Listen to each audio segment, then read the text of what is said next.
आज के सेशन में हमारे पास क्या वोकैबुलरी है, एंड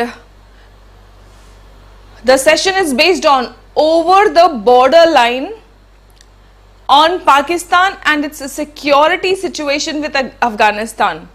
मतलब आज हम पाकिस्तान का बॉर्डर लाइन डिस्कस करने वाले हैं, नॉट जस्ट इंडिया।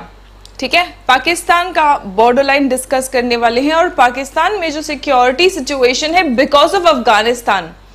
ठीक है, क्योंकि अफगानिस्तान के साथ में भी इनका बॉर्डर है, तो वहां पर जो सिक्योरिटी सिचुएशन है उसके ऊपर आज कुछ चर्चा होने वाली है।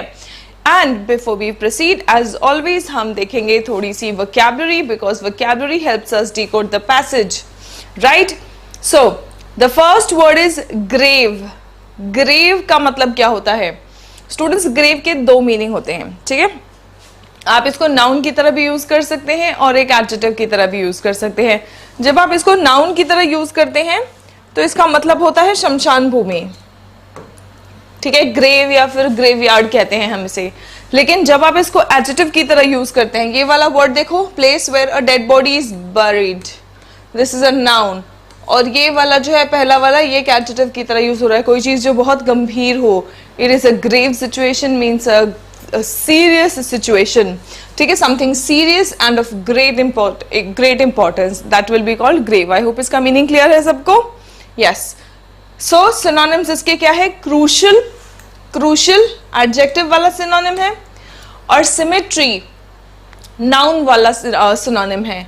सिमेट्री का स्पेलिंग याद रखेंगे बच्चों, यहाँ पर ए कहीं पे भी नहीं है। सिमेट्री के स्पेलिंग में ए और ओ कहीं पर भी नहीं है। CEMETRY, symmetry. स्पेलिंग एरर में अगर आपके MCQs आते हैं, ऑब्जेक्टिव टाइप एग्जामिनेशन होता है, तो उसमें स्पेलिंग एरर का भी क्वेश्चन होता है। और कुछ फेवरेट वर्ड्स हैं एग्जामिनर के जहां पर बच्चे सबसे ज्यादा गलती करते हैं, उनमें से एक वर्ड सिमेट्री है, इसीलिए स्पेलिंग पर मैं एम्फसाइज कर रही हूँ। ठीक है, एंटोनिम होगा ट्रिवियल। ट्रिवियल मतलब अगर कोई चीज, इसका मतलब क्या है? कोई चीज जो बहुत इंपॉर्टेंट हो, तो इसका एंटोनिम क्या होगा? कोई चीज जो इंपॉर्टेंट नहीं हो। समथिंग दैट इज इनसिग्निफिकेंट और not important is called trivial. Trivial, insignificant. These events could have grave consequences for us all. ये इवेंट्स हम सब के लिए गंभीर परिणाम ला सकते हैं। These events could have great consequence for us all. Seize, it is a verb. इसका मतलब होता है जब्त कर लेना, कब्जे में कर लेना। To take hold of something suddenly and firmly. जैसे जब आप नो पार्किंग एरिया में अगर आप अपनी कार या बाइक या स्कूटी खड़ी करते हो, तो RTO वाले आते हैं, टोइंग वाले आते हैं, और वो लोग क्या करते हैं? वो आपकी गाड़ी जब्त कर लेते हैं, सीज कर लेते हैं। ठीक है, to grab something, to take control और पोजेशन ऑफ समबडी और समथिंग। ठीक है, सिनोनिम क्या होगा? सिनोनिम होगा क्लैस्प, क्लेंच। क्लैस्प या क्लेंच का भी मतलब होता है सीज कर लेना, जब्त कर लेना, पकड़ लेना, कब्जे में कर लेना। ठीक है, एंटोनिम होगा लिबरेट। एंटोनिम क्या होगा? एंटोनिम होगा लिबरेट। सेंटेंस देखते हैं, the police seized 50 kilograms of illegal drugs. The next one, hard line. What do we mean by hard line? Now this is going to be used like an adjective. A strict attitude or policy etc. that means something is not allowed or given. ठीक है, मतलब कोई चीज जो बहुत ज्यादा steadfast हो, strict हो, कठोर हो, उसको हम hard line कहेंगे। Antonym क्या होगा? Flexible. Flexible या फिर loose. ठीक है, the government took a hard line on the strike. मतलब गवर्नमेंट ने स्ट्राइक को हल्के में नहीं लिया, स्ट्रिक्ट तरीके से मैनेज किया। कोएलिशन, कोएलिशन द यूनियन, गठबंधन जिसको हम कहते हैं, गठबंधन की सरकार। कोएलिशन गवर्नमेंट, कोएलिशन इज गठबंधन, the union of diverse things into one body और फॉर्म। गठबंधन सरकार हम कब कहते हैं? जब दो तीन पार्टीज मिलकर सरकार बनाती हैं। अब दोनों तीनों पार्टीज का आपस में विचारधारा, नाम, सब कुछ अलग अलग होता है, लेकिन सरकार बनाने के लिए वो इकट्ठे हो जाते हैं। डाइवर्स है लेकिन वो एक साथ आ जाते हैं, इसीलिए हम उसको कोएलिशन कहते हैं। Union of diverse things. ठीक है, अलग अलग हैं लेकिन एकत्रित हो जाते हैं, डाइवर्स हैं लेकिन यूनाइटेड हो जाते हैं, कोएलिशन। अलायंस भी इसको कह सकते हो और यूनियन भी इसको कह सकते हो। ठीक है, He was working in coalition with other unionist leaders. Topple का मतलब क्या होता है? टॉपल का मतलब होता है गिरा देना, ठीक है। जैसे फॉर एग्जाम्पल अस्थिर होके लुढ़क जाना, ठीक है। कोई चीज टेबल पर से ग्लास है, बॉटल है, ठीक है, थोड़ा धक्का लगता है और वो गिर जाता है, ठीक है। अस्थिर होता है, अनस्टेबल होता है और गिर जाता है, दैट्स कॉल्ड टॉपल, ठीक है, दैट्स कॉल्ड टॉपल। अब टू बिकम लेस स्टेडी, कोई चीज जो स्थिर है वो अस्थिर हो जाए, and fall down, tumble.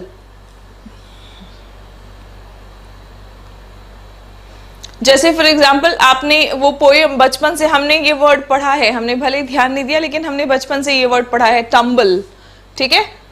Jack and Jill went up the hill to fetch a pail of water, Jack fell down, topple का मतलब होता है फेल डाउन, ठीक है। So Jack fell down and Jill came tumbling after, मतलब Jack तो गिरा ही, जिल भी उसके पीछे लुढ़कते हुए आ गई, ठीक है। लुढ़कते हुए मतलब वो भी गिर गई थी। Jack fell down and Jill came tumbling, ठीक है। सो टम्बल का भी मतलब होता है लुढ़क के गिर जाना, टॉपल का भी मतलब होता है लुढ़क के गिर जाना, राइट। कोलैप्स, गिर जाना। एंटोनिम क्या होगा? राइज या फिर stand. Don't add another book to the pile, books का जो ढेर होता है उसको हम पाइल कहते हैं। Don't add another book to the pile और इट विल टॉपल ओवर, एक और बुक मत रखो नहीं तो वो सब कुछ गिर जाएगा। हार्बरिंग, हार्बरिंग का मतलब क्या होता है? किसी को संरक्षण देना, छुपा के रखना, बचा के रखना। टू हाइड और प्रोटेक्ट समबडी और समथिंग दैट इज बैड, और खासकर कोई चीज अगर बुरी है तो उसके लिए हम ये वर्ड हार्बर यूज करते हैं, ठीक है। वेल हम शिप्स के लिए भी हार्बर यूज,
यस।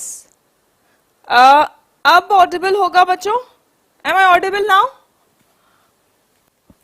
आज सुबह से थोड़ा दिक्कत हो रहा था, पहले माइक कनेक्ट नहीं हो रहा था, फिर वो माइक की बैटरी डाउन हो गई तो I had to change it. I hope I am audible now everyone.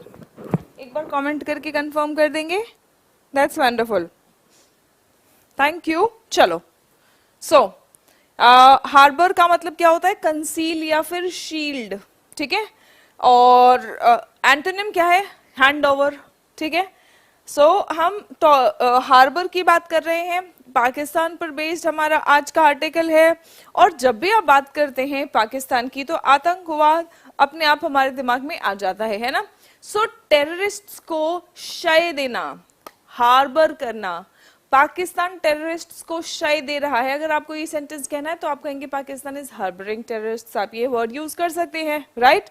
Now they were accused of harbouring terrorists, they were accused, उन पर क्या आरोप लगा था? कि वो टेररिस्ट्स को हार्बर कर रहे थे, शय दे रहे थे, संरक्षण दे रहे थे, ठीक है। The next one, embolden, what do we mean by embolden? give someone the courage, मतलब हिम्मत बढ़ाना है। बोल्ड, यहाँ पे देखो कौन सा वर्ड है? बोल्ड। embolden मतलब किसी की हिम्मत बढ़ाना। आप क्या कर रहे हैं? आप किसी को कॉन्फिडेंस दे रहे हैं तो आप उसकी हिम्मत बढ़ा रहे हैं। तो गिव द करेज और कॉन्फिडेंस टू डू समथिंग, ठीक है। एनकरेज करना, एनर्जाइज करना, एनर्जी देना या फिर प्रोत्साहन देना, इंस्पायर करना, इनविगरेट करना। स्टूडेंट्स याद रखना, VIGOR, विगर का मतलब होता है एनर्जी, इनविगरेट मतलब किसी को एनर्जाइज करना, किसी को एनर्जी देना, ठीक है। एंटोनिम होगा डिस्करेज या डोंट, डरा देना, निरुत्साहित कर देना। डोंट मतलब डराना, डिस्करेज मतलब निरुत्साहित करना, ठीक है। I feel emboldened to go ahead with this inquiry, मतलब मुझे अब बोल्ड फील हो रहा है इस इंक्वायरी को लेके आगे चलने के लिए, ठीक है। To go ahead with this inquiry, ये इंक्वायरी आगे मैं कंडक्ट करूंगा, ठीक है। अब ऑब्वियसली इंक्वायरी कंडक्ट करने की जिसको परमिशन होगी या अथॉरिटी होगी वही ये सेंटेंस बोल सकता है, ठीक है। ब्रेथरन इज भाई, ठीक है। ब्रेथरन इज भाई, अब ये कौन सा भाई है? दो भाई होते हैं, एक तो ब्रदर एक तो है ब्रेथरन, ठीक है। ब्रदर जो आपसे ब्लड रिलेशन में आपका भाई हो, ठीक है। ब्रेथरन कौन होते हैं? फेलो मेंबर्स, भाई भाई भाई वाला, भाईचारा वाला भाई, है ना।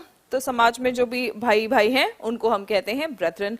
लेकिन अगर ब्लड रिलेटेड भाई है तो हम उसको ब्रदर वर्ड यूज करेंगे, ठीक है। किन, ब्लड ब्रदर, ब्लड ब्रदर तो ब्रदर ही हो गया, ठीक है।